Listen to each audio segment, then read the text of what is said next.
warahmatullahi wabarakatuh. Perkenalkan, nama saya Rantis Pakaya dari kelas 12 IPA 1.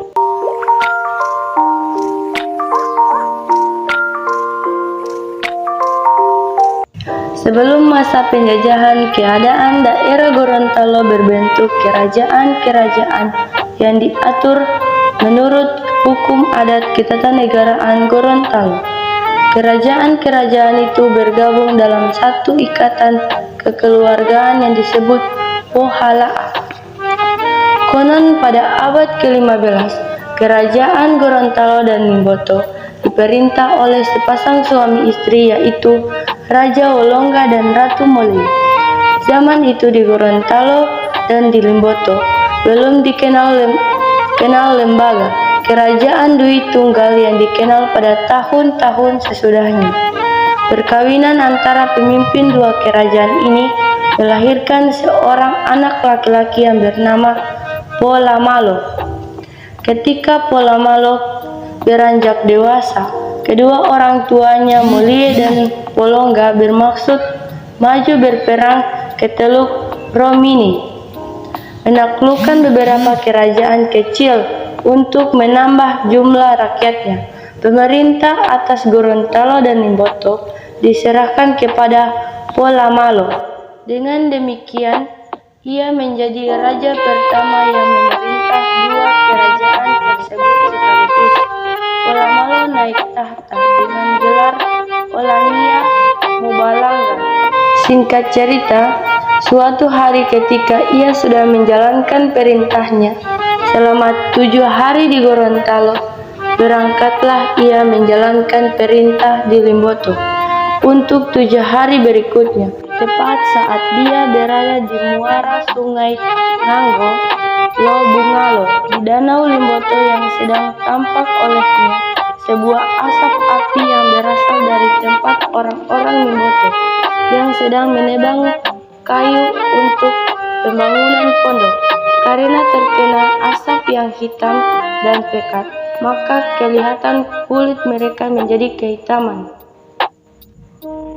Polamalo bertanya kepada para Olangia, hari berganti hari, bulan berganti bulan, tahun berganti tahun.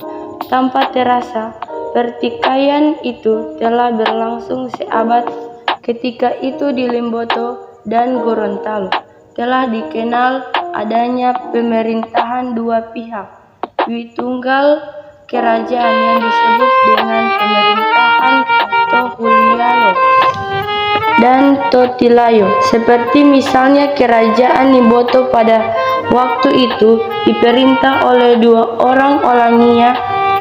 Raja Olangia Tohulialo adalah Dulapato dan Olangia Totilayo yaitu Pumangilo. Masing-masing kerajaan dari tahun ke tahun tetap berusaha menggalang bantuan kepada pihak lain untuk memperkuat kedudukannya.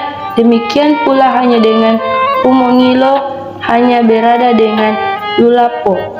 Diketahui ternyata bahwa Olangio Tilayo Lo Limboto itu pernah membantu Raja Abdullah adalah suatu perang saudara. Ia kemudian mengawini seorang saudara perempuan Raja Ternate itu yang bernama Mukmin di Ternate. Kemudian ia memeluk agama Islam dan sekembalinya ke Limboto ia menyebarkan agama itu. Peristiwa tersebut menurut pemberitaan terjadi pada tahun 162. Sekembalinya ke Gorontalo, Polahea yang masih sakit hati akibat kekalahan perang melawan Limboto berminat untuk membalas dendam. Ia tidak menghiraukan meskipun merasa mempunyai pertalian darah dengan Ternate. Saat itu ia memutuskan untuk mengirim Puhuya Pati atau Perdana Menteri kemana Bumolo tidak begitu menyukai tugas ini, mengingat ia sudah membuat rencana dengan Khadia, penghulu utama bernama Eato, untuk mengusahakan perdamaian dengan Limboto.